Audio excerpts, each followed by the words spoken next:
Hello everyone, kumusta po? So, I'm back again.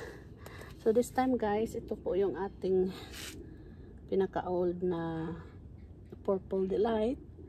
So, ang gagawin ko ngayon is i-chop-chop natin siya mga kabayan. So, this one yung hinawakan ko is sobrang haba niya. And nakasandal ito sa may ano guys, dito sa ating isa sa mga poste ng ating greenhouse guys. So ayan, hinahawakan ko siya para hindi siya matuluyan, but nagbabalak talaga ako na ikakat siya guys.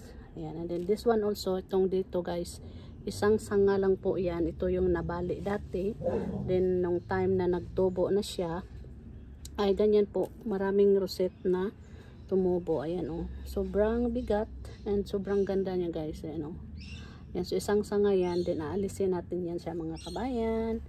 And uunahin natin itong this one na sobrang haba guys. I think dito natin siya ikakat. So ayan, sobrang bigat. Ayan oh. Ayan, sobrang ganda ng kanyang rosette. So Purple Delight is hindi po siya mahirap alagaan. And gusto po niya yung pulsan talaga mga kabayan ng Purple Delight. Tutusukan natin yung area ng mga inalisa ng dahon. Nakikita ko lang to, so ita-try ko baka gumana din dito sa ating Purple Delight. Ayan, din yun nga, this one yung malaking sanga dito is ito ang isusunod natin. Isang sanga lang talaga yan guys, sobrang bigat. Tinali ko na ito siya pero hindi talaga maano. May bumigay talaga dito last week. Ayan oh, may bumigay dahil sa sobrang bigat niya. So dito natin siya ikakat sa area na to. Ayun, so tingnan nyo guys kung gaano siya ka, isang sanga lang po yan siya oh. Tingnan nyo kung gaano kaganda yung kanyang mga rosette dyan. Yan po sa likuran, and then dito po sa harap, at may maliit pa dito na sumibol din. Ayan oh, ang ganda niya.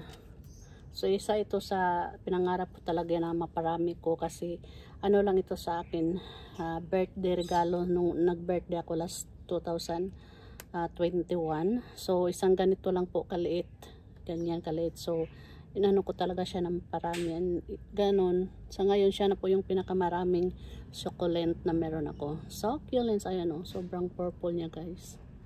Kapag manuhan siya sa araw, magiging purple siya. Ayan, so ang dami na naman natin. Ang bigat, mga 1 kilo ata ito mahigit. So next, i-chop ko ito para panibagong sanga na naman guys. Pero yung dito sa gitna is hahayaan ko muna sila kasi hindi pa naman sila masyadong malaki. Tingnan nyo mga kabayan, this one oh, sobrang ano din ito, mabigat na rin ito eh. Ayan, so sobrang bigat. Ilalagay ko ito mamaya sa ating tray, tapos papakita ko po sa inyo yung mga kinat natin. And then here also, yung nakaharap sa akin, kakat din natin yan. Ayan, ang lalaki po ng rosette guys. And then this one din, ialisin din natin ito kasi papunta na po yan sa pagkahaba. Ayan, huwag na natin hintayin na magiging ganito sila. Ayan o, sobrang haba and mabigat. Ito talaga ang isa sa mga hindi siya masyadong alagain guys. Ano lang siya, yung sa pagdilig nito is ano lang talaga, yung once na magda-dry po yung maraming dahon na nalalaglag dito sa baba, pero nagsitubuan na po sila like this one. Kita ko sa inyo ha, kumakapit na po yung kanyang roots. Ayan.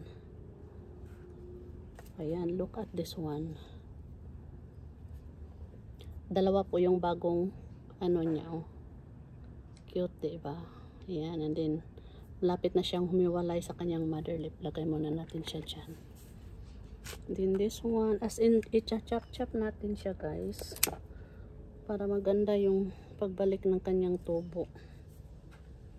Tapos aalisan natin siya ng mga, ang dami kasing tumubo dito sa ilalim.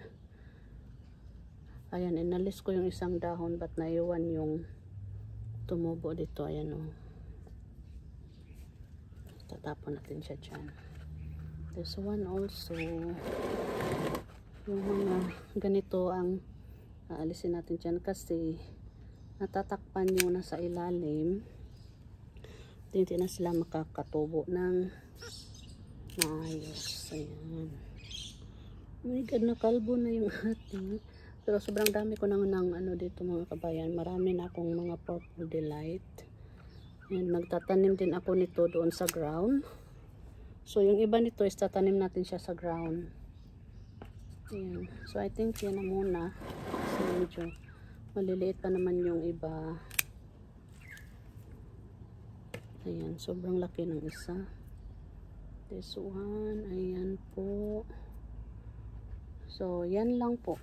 Tingnan nyo guys. Ganyan na po yung looks ng ating pot.